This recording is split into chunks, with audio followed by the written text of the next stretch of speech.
In cities that you've reported on that have this problem of homicide being virtually legal in places because people never get held accountable for it, is it that the police are bad at their job? What's going on? It's any number of things. But it creates a cycle of, ultimately what happens is you create a cycle of impunity. And so the things that factor, generally, every department looks different and operates different. Each homicide unit operates a little bit differently, and we spent time in a lot of them over the last 18 months or so.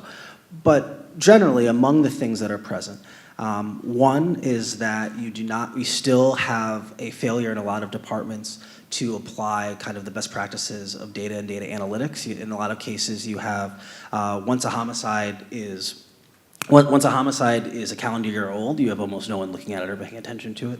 In many cases, there are deep delays in the processing and in getting, whether it be gun ballistics or DNA, to crime labs, and that very often can hurt the likelihood that that evidence is usable when it's still actionable. Beyond that, in a lot of cases, you have departments that haven't prioritized the solving of the most egregious crimes, where there's a belief in parts of criminology that most homicides are solvable. Very few police officers get murdered and not have the person who kills them be arrested. Why? Because those become priority cases. Yeah. We see this very often in what the Chicago police call heater cases. When Dwayne Wade's cousin is shot and killed on the west side of Chicago in a neighborhood where homicides are never solved, well, guess what? That one got solved.